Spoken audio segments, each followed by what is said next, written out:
Saudara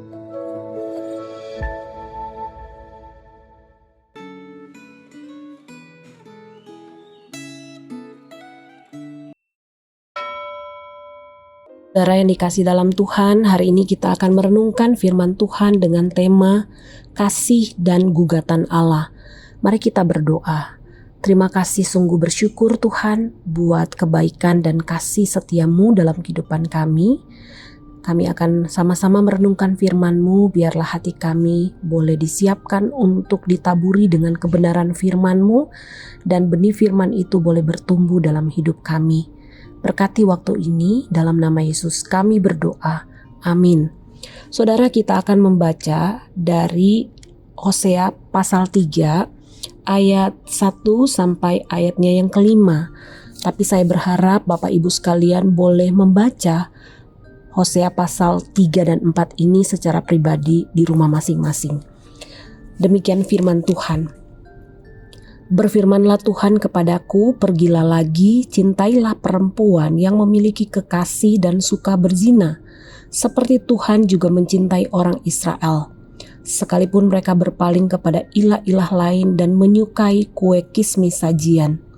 Lalu aku membayar harganya sebesar 15 shikal perak, serta 1 homer dan 1 letek jelai.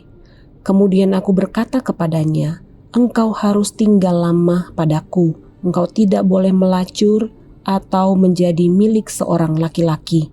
Aku pun tidak akan menghampirimu. Sebab orang Israel akan lama hidup tanpa raja, tanpa pemimpin, tanpa kurban, tanpa tugu berhala, tanpa efod dan terafim. Sesudah itu Israel akan berbalik dan mencari Tuhan Allah mereka serta Daud, raja mereka.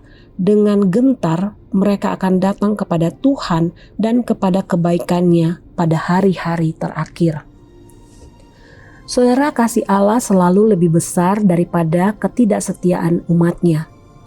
Kisah dalam Hosea 3 menyingkapkan gambaran yang indah sekaligus menyakitkan.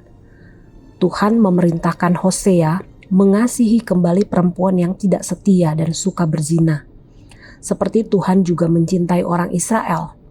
Hosea membeli perempuan itu dengan 15 shikal perak serta 1 homer dan 1 letek jelai. Ini menggemakan harga tebusan budak, sekaligus menandai kemiskinan dan kehinaan Israel. Dosa membuat umat menjadi budak yang harus ditebus. Hosea menebus sang istri, lalu menahannya dalam masa disiplin tanpa relasi suami istri. Kasih dibayar dengan harga dan disiplin perjanjian. Puasa relasi Hosea dan Gomer menggambarkan penangguhan berkat atas umat merasakan pahitnya ketidaksetiaan. Disiplin perjanjian ini tidak bersifat destruktif, melainkan merupakan cara Allah memulihkan umatnya. Tuhan memberi kevakuman politik dan kekosongan praktik ibadah umat Israel. Pada puncaknya Allah berjanji bahwa akhirnya Israel akan kembali mencari Tuhan dan Daud, raja mereka. Sebuah nubuat kedatangan Kristus, Raja Mesias sejati. Kasih yang menebus tidak berarti bahwa Allah berkompromi dengan dosa. Hosea 4 membawa kita masuk ke ruang pengadilan perjanjian. Allah menuduh umatnya karena di negeri tidak ada lagi kebenaran, kasih setia, dan pengetahuan akan Allah. Hasilnya tanah merana, binatang mati, masyarakat rusak, dan para imam menyesatkan. Umatku binasa karena tidak mengenal Allah. Ini adalah tragedi rohani. Saat ibadah menyimpang, etika pun hancur. Allah bahkan menyerahkan umat Israel kepada jalan mereka sendiri. Efraim bersekutu dengan berhala, biarkanlah dia.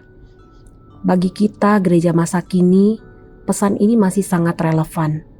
Kasih Kristus telah menebus kita bukan dengan perak atau jelai, melainkan dengan darahnya yang mahal.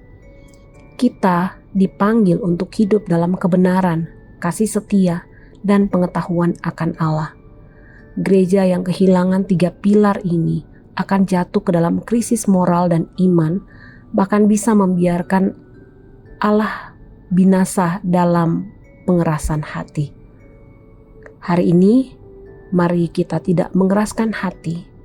Allah yang sama yang menggugat Israel adalah Allah yang mengasihi dan menebus kita dalam Kristus.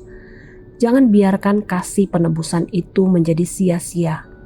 Mari kita kembali mencari Tuhan dengan segenap hati, meninggalkan berhala modern kita, serta memperbarui hidup dalam kebenaran, kasih setia, dan pengenalan akan Allah. Apakah ada berhala modern yang masih kita pegang sehingga Allah harus mendisiplin kita?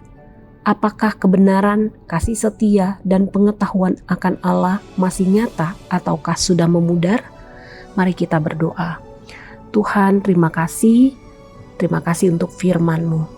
Biarlah apa yang sudah kami renungkan ini boleh terus berbicara kepada kami. Mampukan kami ya Tuhan untuk melakukan firman-Mu. Roh Kudus, kuatkan kami untuk menjalani hidup ini. Terima kasih, dalam nama Tuhan Yesus kami berdoa. Amin.